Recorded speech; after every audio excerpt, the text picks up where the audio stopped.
It begins in quiet. Not the kind of quiet that brings peace, but the one that tightens around your chest like a rope. You wait, maybe just for a reply, a word, even a glance, but nothing comes. The phone stays silent, the room feels colder, and suddenly, every thought in your head turns into a war of interpretation. You start to wonder what you did wrong. The silent treatment is not just silence. It is not stillness. It is not a person needing space or calming down. It is a psychological tactic, a form of emotional control. But most people do not realize they are being manipulated until it is far too late. Because here is the truth. Silence can speak louder than words, and in the wrong hands, it becomes a weapon sharper than any scream. When someone stops speaking to you, when they deliberately withhold communication without any explanation, it is not always about peace or self-protection. Sometimes it is punishment. It is control. It is a deeply calculated strategy that targets the way your brain craves social validation and safety. And when that silence stretches on, it starts to reshape your mind, quietly, deeply, and without warning. People often believe that communication breaks down because of anger, because of stress, or emotional overload. But what if the silence you are experiencing is not a breakdown at all? What if it is perfectly intentional?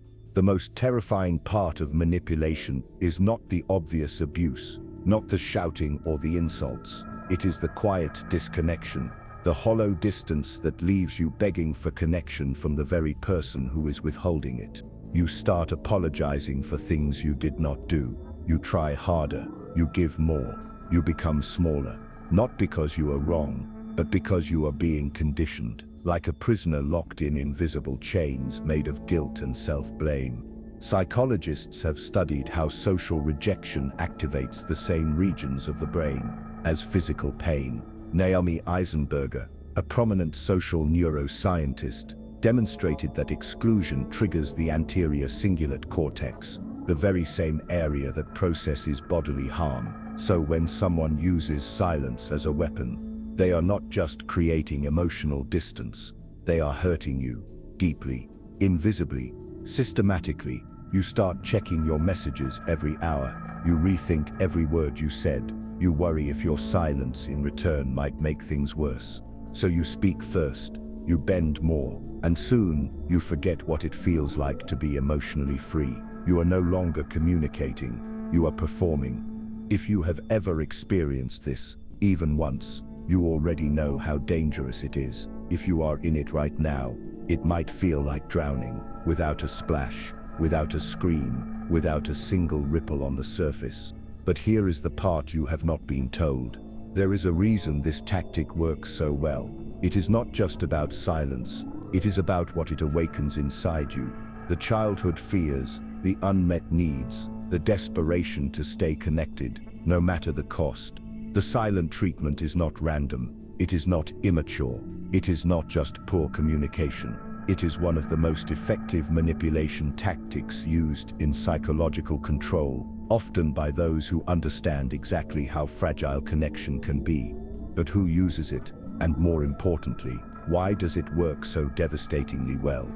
To answer that, we have to go back beyond the moment of silence, beyond the person withholding it, and into the root of what we have all been taught to believe: that silence is harmless, that not speaking is better than saying the wrong thing, that when people go quiet, we should wait and blame ourselves in the meantime. That belief is the lie. In this video, we will take you into the shadows of emotional abuse, into the unspoken rituals of passive aggression, and the real reason some people use silence as a throne from which to control everything around them. What if the most dangerous form of manipulation is the one that says nothing at all? Do not blink, because by the time we are finished, you will never see silence the same way again. You grew up believing that silence was golden, that it meant calm, that it was neutral. In moments of conflict, you were told to stay quiet. In the face of tension, silence was supposed to bring peace. You accepted that when someone stops talking, they are just taking space. You believed that silence was safer than words, but that belief is a carefully crafted illusion. and it has cost you more than you realize. Silence is not always passive. In fact, when used with intent, it becomes one of the most active forms of psychological manipulation. It creates confusion, it invites guilt, it places the entire burden of repair on the one left in the dark. And when this happens repeatedly, you begin to carry that burden by default. Philosophers have long debated the power of absence. Jean-Paul Sartre wrote about nothingness as a form of presence. Silence is not empty. It is not the lack of communication. It is a type of message in itself, and in the wrong context, that message is clear. You are being punished. You are being pushed to conform. You are being taught to obey without words. This kind of manipulation does not shout. It does not demand. It waits. It leaves you hanging in the vacuum, and that vacuum becomes a mirror, not of them, but of you. You start seeing your flaws where there were none. You feel shame without cause. You internalize blame because no one told you that silence can be designed to break you from the inside out. The deeper issue is not just psychological, it is philosophical. If silence can be used to control, then consent begins to blur. It becomes difficult to separate agreement from fear. If you are afraid of rejection, you may obey without even noticing that your will is fading. This is where the silent treatment crosses the line. It does not negotiate, it does not explain, it does not listen, it forces, and it does so while appearing harmless. That is what makes it so effective, and so overlooked. The person using this tactic does not need to raise their voice, they just need to wait. They know how your mind works. They understand your need for closure, your craving for connection, and they withhold it like oxygen, slowly, deliberately, until you come crawling back. This is not about communication breakdowns. It is about power dynamics. And once that imbalance sets in, it rewrites the rules of your relationship. You become the chaser. They become the judge. You become uncertain. They become untouchable. And through it all, they never have to say a word. Psychologically, this taps into your most primal fears: rejection, isolation, being unseen. And when those fears are activated repeatedly, your brain rewires itself to avoid them at any cost, even if that means tolerating abuse. You were taught that silence is neutral, but now you begin to see how easily that belief can be used against you. If this recognition speaks to something buried in your past or present, speak it aloud, leave a trace, leave a comment, reflect. And if you are ready to uncover more truths that hide beneath the surface of daily life, subscribe for the deeper questions most people avoid. Some forms of silence are not empty. They are structured, they are practiced, and they are designed to reshape the way you exist around another person. The human mind is not built to tolerate social disconnection. From birth, we are wired to seek response. A mother's smile, a father's touch, the voice of another human being. These moments anchor us. They tell us we are safe, that we exist, that we matter. When that connection is withdrawn, even briefly, the body reacts, and the brain records it, like pain. Research from Naomi Eisenberger at the University of California revealed something disturbing. In a controlled experiment using functional magnetic resonance imaging, participants were subjected to a game where they were gradually excluded by others. As the exclusion deepened, brain scans showed increased activity in the anterior cingulate cortex, the same region activated when experiencing physical pain. The conclusion was clear: social rejection is not symbolic. It is felt as injury, and silence, when used as a form of rejection, activates the very same neural response. This is where the silent treatment becomes more than avoidance. It becomes psychological control. When someone close to you deliberately withholds communication, the mind treats it as danger, not as absence, but as threat. That threat triggers survival mechanisms. You begin to seek reassurance. You want to resolve the tension. You become more agreeable. You modify your behavior. And in the process, the other person gains power. They do not have to explain their feelings. They do not need to argue or justify. they only need to withhold, and the longer the silence lingers, the more the target breaks down. Uncertainty is a powerful tool. When you do not know why something is happening, your brain fills in the gaps, often with guilt, with fear, with desperate attempts to fix what you think you caused.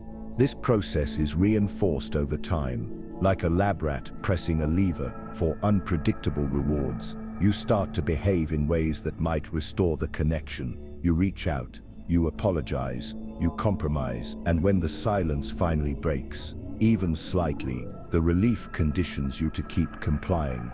This is intermittent reinforcement, a well-documented mechanism in behavioral psychology. It teaches you to tolerate suffering in exchange for brief moments of comfort. The manipulator understands this.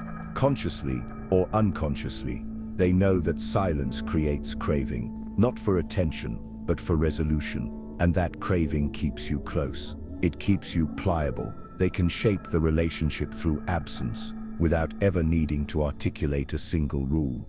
In romantic relationships, this tactic can stretch for days, even weeks. In workplaces, it appears as exclusion, cold meetings, or being deliberately left out of communication. In families, it hides behind cultural justifications. He is just quiet. She needs time. It becomes normalized, but normalization does not make it harmless. Each silent treatment rewires your brain. It weakens your confidence. It erodes your ability to stand firm in your own perspective. And eventually, it makes you question your own memory. Was I really wrong? Did I say too much? Am I the problem? The silence never answers, but it does not have to, because the real damage is what you do to yourself in the absence of their voice. This is how psychological control works, not through force, but through subtle, invisible pressure that shifts your perception without ever raising an alarm. In this silence, the manipulator becomes the sculptor, and you become the clay. There is a name for this kind of damage. It is not conflict. It is not distancing. It is emotional abuse. And it grows in environments where pain is delivered without sound, without confrontation, without evidence, just the steady withdrawal of attention, presence, and connection. You might not even notice when it starts, but your body will, your thoughts will, your habits will, and over time you will change, just to avoid the silence again. This is not about communication styles. This is about behavioral control. There are people who use silence to think, and there are people who use silence to dominate. What matters most is what happens inside you when they go quiet. The silent treatment is not exclusive to a single personality type. It can be used by anyone, but when it is used repeatedly, with precision, and with an intent to control rather than communicate, a pattern begins to form. That pattern often points to specific psychological traits, and in many cases, to deeper emotional disorders. Among the most common profiles are individuals with narcissistic tendencies. These are people who rely on dominance in relationships, not through overt aggression, but through quiet superiority. Silence becomes a performance of power. It is a stage on which they position themselves above you. If you respond with anxiety or desperation, it confirms what they already believe, that they matter more, that you will chase, that they do not need to explain themselves, because you will always be the one trying to fix the situation. Narcissistic behavior thrives on control, but not all forms of control are loud. Some are passive, some are strategic, and the silent treatment fits perfectly into this pattern. The narcissistic individual withholds affection, attention, or basic acknowledgement, not because they are overwhelmed, but because they want you to feel small. This tactic is also used by individuals with deeply insecure attachment styles, people who are afraid of confrontation, or who lack the skills to express emotions, may retreat into silence, but over time, that silence becomes a tool. If avoiding conversation gets them what they want, space, attention, compliance, they begin to repeat it. What begins as fear transforms into habit, and eventually into control. In workplaces, the dynamic becomes more complex. Managers or colleagues who use silence as punishment rarely face consequences. There are no emails that show rejection, No messages that confirm exclusion, just the quiet absence of support, the missing response, the subtle shift from inclusion to avoidance. And when this happens, the target often stays silent too, afraid of being labeled as overly sensitive or unprofessional. In families, the tactic can pass down across generations. Parents who never speak during conflict, siblings who withdraw affection after disagreements, children who learn that approval is given and taken without a word. Over time, this pattern becomes part of the emotional language of the household. Silence becomes the grammar of control, and by adulthood it feels normal, even when it hurts. The reason the silent treatment works so well is because it exploits something deeply human: our need to belong, our fear of abandonment, our dependence on social validation for self-worth. Silence mimics rejection. It simulates abandonment, and it does so without physical distance. The person may still be there, in the room, in the house, at the other end of the message thread, but their silence makes them unreachable. This ambiguity creates confusion. Are they hurt? Are they angry? Are they waiting for you to make a move? That uncertainty forces your mind to replay every interaction, to look for clues, to search for fault. The more uncertain you are, the more energy you devote to resolving the disconnection, and that energy becomes the leverage. For the manipulator, this is effortless. They do not have to yell, they do not need to argue, they just wait. And while you unravel, they remain still, detached, above the emotional chaos that they silently orchestrated. It is important to understand that not everyone who withdraws is manipulative. Some people truly need silence to process emotions, but intent matters, repetition matters, and the effect matters. If silence becomes a consistent punishment, a predictable response to your boundaries, your questions, or your emotional needs, then it is no longer about self-regulation. It is about domination. You begin to adapt. You speak more carefully. You avoid sensitive topics. You give more than you should. And little by little, the balance shifts. You lose your voice. They keep their silence, and the cycle continues. The people who use silence as a tactic are not always aware of the damage they cause, but the result is the same. You are left questioning yourself, while they remain comfortably untouched by the wreckage. Some call it quiet time, some call it space, but when silence is used to control, what they are really giving you is a message. You will speak when spoken to. You will feel when allowed. You will move only when they decide to respond. You wake up and check your phone. No message, no missed call, no sign. The silence has stretched into another day. You tell yourself it is nothing. You try to stay busy, but in the back of your mind, the question lingers. What did you do wrong? This is where the spiral begins. Not with an argument, not with a betrayal, but with a pause that never ends. The silent treatment does not shout its presence. It creeps. It unfolds slowly, and as it spreads, it reshapes the way you think, feel, and behave. At first you defend them. Maybe they are tired. Maybe they need space. You replay every conversation. You examine your words. You rewrite your tone. You assume responsibility for their withdrawal. And in doing so, you shift the burden of repair onto yourself. This is not a conscious decision. It is a psychological response. Your brain registers the silence as threat, not physical, but social. And since humans are wired to fear social exclusion, the absence of connection activates survival instincts. You panic, you submit, you perform. As the hours pass, your inner voice changes. It becomes doubtful, harsh, critical. You start to believe that your needs were too much, that your presence was a mistake, that silence is the punishment you deserve. This is not reason. It is trauma speaking, and its voice is louder than any logic.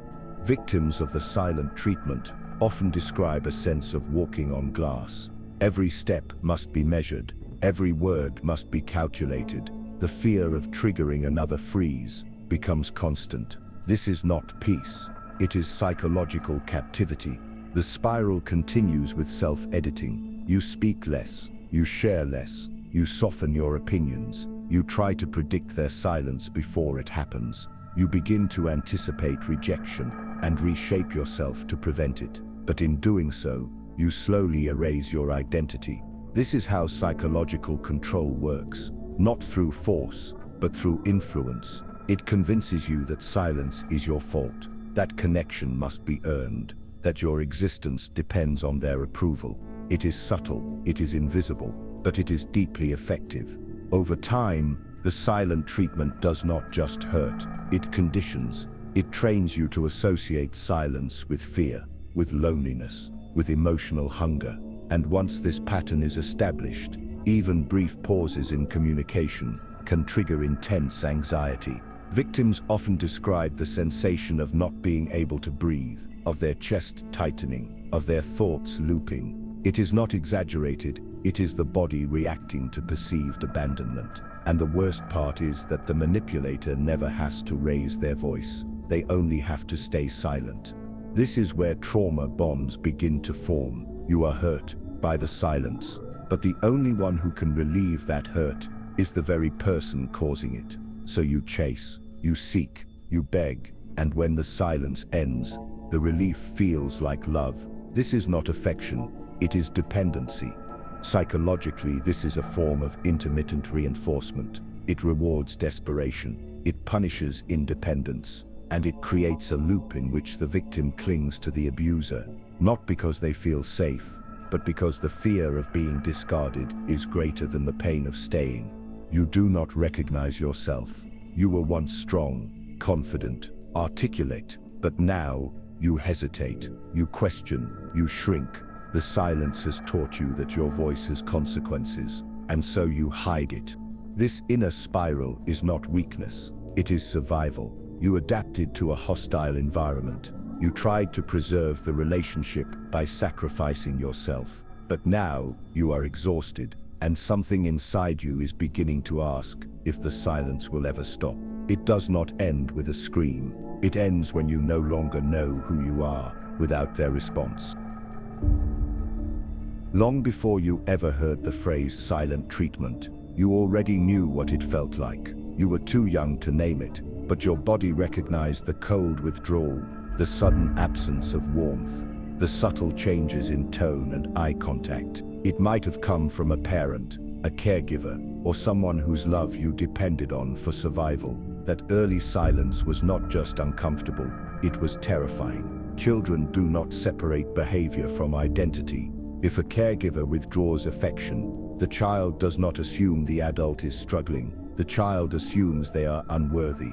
The mind forms a link. Love can vanish without warning. Approval must be earned. Disconnection is punishment. Psychologists have studied this bond. John Bowlby, in his attachment theory, showed how early relationships shape our internal models of connection. Mary Ainsworth expanded this through the strange situation experiments. Children who experienced inconsistent or emotionally unavailable caregiving often developed anxious attachment. They clung harder, they feared abandonment, they anticipated rejection, and they blamed themselves for every rupture. The silent treatment thrives in the cracks left by that early wiring. If you learned as a child that silence meant disapproval, then every quiet moment in adulthood echoes that same fear. You react not just to the present, but to 1,000 unmet moments from your past. This imprint is not abstract, it is biological. The nervous system becomes sensitized. The absence of a response triggers the same arousal as a threat. Your heart rate increases, your breathing changes, your focus narrows. This is not immaturity, it is memory living in the body. For many, the most painful silences came not from shouting or slamming doors, but from long, quiet dinners with no acknowledgement. The look of indifference from a father, the cold shoulder from a mother, the refusal to talk until you change. These moments carved deep grooves into your emotional landscape, and they taught you that silence was not just absence, it was control. You learned to earn your way back into connection. You became hyper-vigilant. You monitored moods. You tried to be good. But being good never guaranteed safety. It only delayed the next withdrawal. Now, as an adult, when someone gives you the silent treatment, that old pattern reawakens. It feels personal. It feels like failure. You assume it is your fault. You try harder, because somewhere deep inside, the child in you still believes that if you just get it right, the silence will end. This is not about blaming your past. It is about understanding your present. If you do not recognize the roots of your reactions, you will mistake old survival strategies for personality traits. You will say you are too sensitive. You will believe you are overreacting. You will silence yourself before anyone else does it for you. But this is not about being sensitive. It is about being conditioned. Silence was used to teach you obedience, not through explanation, but through emotional distance. That kind of learning never goes away on its own. It must be unlearned, slowly, deliberately, with care. The connection between early emotional neglect and adult vulnerability to manipulation is well established. Individuals with unresolved childhood wounds are more likely to stay in relationships where silence is used as control, not because they want to, but because it feels familiar. Familiar pain is easier to tolerate than unfamiliar freedom. This is the cost of the childhood imprint. It distorts your compass. It confuses love with fear. It replaces trust with vigilance. And it teaches you to shrink yourself for the comfort of others. You may not remember the first time you were punished with silence, but your body does, your patterns do, your relationships reflect it. And until you see it clearly, you will keep returning to the same kind of silence, hoping it will finally say something different. There is a moment when silence stops being accidental. It is no longer a pause to breathe or a space to think. It becomes something else, a choice, a message, a tool sharpened by repetition and aimed at control. This is where silence crosses into strategy, and the damage begins to deepen. The silent treatment is often disguised as self-protection. I need space. I am too angry to talk. I do not want to say something I will regret. These phrases sound reasonable. They offer a shield, but when silence is used to create fear, confusion, or compliance, it is no longer a boundary. It is a weapon. Unlike words, silence leaves no evidence. You cannot quote silence. You cannot replay it. It is invisible, yet it shapes your behavior just the same. The one who uses it can deny everything, say nothing happened, act as if you are imagining it. And the more you question it, the more unstable you appear.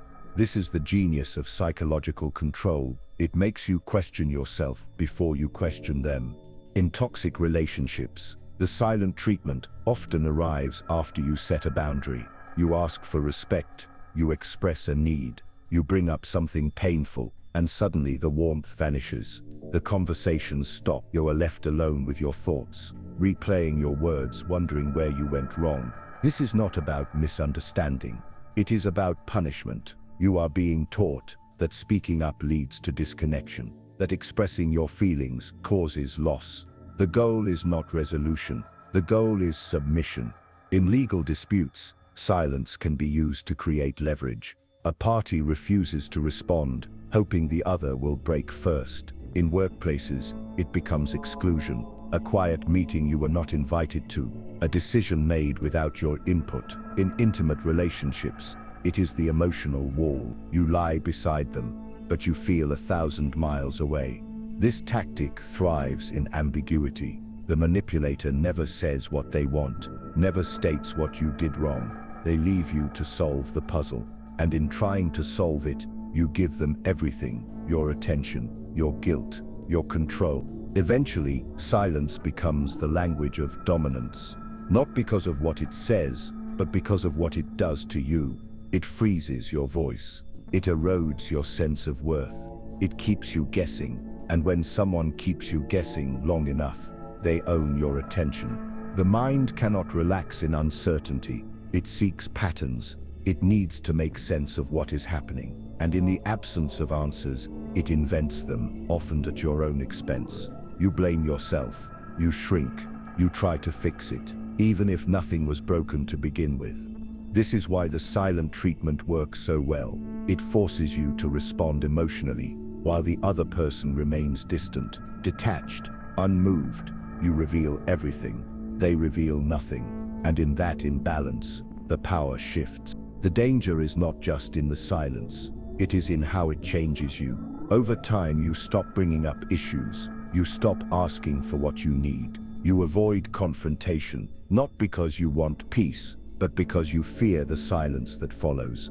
You begin to censor yourself in advance. You sacrifice truth for harmony, but it is a false harmony, built on fear, not mutual respect. Silence should be a space for reflection, not a tool for domination. But when used with intent, it becomes as destructive as any spoken insult. It leaves no bruises, no scars, but the internal wounds run deep. Some use anger, some use lies, but others use silence, cold, controlled, strategic, not to heal but to hurt. There is a moment when you stop trying to make sense of it, not because you understand it, but because something in you breaks. You stop apologizing for things you did not do. You stop searching for the exact sentence that caused them to shut down. You stop treating their silence as your punishment. This is the turning point. Awareness is not loud. It does not arrive with clarity. It creeps in quietly, often during a sleepless night, or in the middle of a conversation with someone who actually listens. You begin to see the pattern, the withdrawal, the cold pauses, the way your voice disappears when theirs does. And for the first time, you question if the problem was ever yours. The silent treatment is not always used with cruel intent, but the impact is the same. It makes you responsible for someone else's emotions. It forces you to manage their reactions while ignoring your own. You bend, you adjust, you suppress your truth, just to avoid the void that follows. The cost of this is not temporary discomfort. It is identity erosion. It is emotional exhaustion. It is the slow, steady loss of trust in yourself. Each silent moment teaches you that your feelings are too much, that your presence is negotiable. That connection must be bought through silence of your own. The truth is, silence used this way is not a pause. It is a wall, and it is built brick by brick with every unanswered word, every ignored plea, every moment of forced quiet where connection should have lived. When someone repeatedly chooses not to speak, not to clarify, not to repair, they are choosing power over intimacy. This choice has consequences, not just for the relationship, but for you. You lose your voice. Your nervous system remains in a constant state of alert. You expect abandonment, even in stable moments. You feel relief where you should feel love. You chase resolution instead of demanding respect. Eventually, you begin to notice how much of your energy is spent trying not to trigger silence. You avoid topics. You shrink your emotions. You disconnect from your own needs. And still, the silence comes, because it was never about you avoiding mistakes. It was about them holding power. There is pain in this realization, but also freedom, because once you name the pattern, you no longer have to carry its weight alone. You begin to see that not all silence is peace, not all stillness is kindness, and not all withdrawal deserves your forgiveness. This truth is not easy. It does not offer simple answers. It does not erase the years you spent hoping they would change, but it gives you something more valuable. It gives you the power to stop performing. Now you begin to ask different questions. What do I feel when they go silent? What part of me still believes I deserve it? How long have I been making space for someone who will not make space for me? These questions are not rhetorical. They are yours to answer. And when you are ready, write them down. Not for them, but for yourself. In the comments, in a journal, in a whisper, if that is all you can manage. Give shape to what the silence tried to erase. You are not too much. You are not broken. You are not difficult to love. You were just taught to equate silence with safety, and now you are starting to see the difference. There comes a point when you no longer wait for the silence to end, not because you have given up, but because you finally understand what it really means. The absence of words is not always a space for healing. Sometimes it is a reflection of someone else's refusal to engage with truth, with vulnerability, with you. You begin to see that silence can be louder than a scream. that withholding presence is not a passive act, it is a choice. And when that choice becomes habitual, when it is used to punish, to control, to manipulate, it loses the right to be misunderstood. You stop asking what you did wrong. You start asking what they were trying to control. That shift does not come quickly. It does not arrive with certainty. It takes time, sometimes years, but once it lands, it changes the direction of your life. The silent treatment is not about silence. It is about power. It is about creating imbalance without appearing cruel. It hides in the absence of communication and uses that absence to shape your behavior. And when you finally name it, when you stop accepting it as normal, you take back something that was slowly being taken from you. You take back your clarity. You take back your dignity. You take back your voice. Not every silence is manipulation, but when it is, you must learn to recognize the feeling in your body, the anxiety, the guilt, the shrinking of your thoughts. These are signals, not of your failure, but of their intent. You may not be able to change them. You may not get the closure you waited for, but you still have the power to choose your response. You can walk away from silence. You can stop begging for connection. You can stop sacrificing your peace for someone else's comfort. That is not cruelty. That is recovery. There is a strange kind of freedom in realizing you are no longer afraid of their silence. It no longer defines your day. It no longer changes how you see yourself. It becomes background noise. And in that quiet, something else begins to emerge. You start to hear your own thoughts again. You listen to your own needs. You speak without bracing for punishment. You remember who you were before the silence began. This is not the end of the story. It is the beginning of awareness. And with awareness comes responsibility, not to fix them, not to win them back, but to protect your space, to guard your mind, to refuse to make yourself small, just to feel safe. If you have stayed with this until now, then you are ready. You have seen how the silent treatment operates. You have felt its weight, and now you can choose something different. Not all battles are loud. Some are fought in whispers, and some are won in silence. Not theirs, but yours. The silence where you no longer chase, no longer explain, no longer wait to be seen. You simply write. If this spoke to something inside you, share it with someone who might need to hear it. Someone still caught in the silence. Someone still shrinking. Someone who needs to be reminded that their voice matters. Subscribe if you are ready to explore more truths that most avoid, not surface lessons, but the dark corners of psychology, where real transformation begins. No answers will be given, only the right questions, and that is where the power lies. Now you know what silence can do. What you do with that knowledge is yours alone to decide.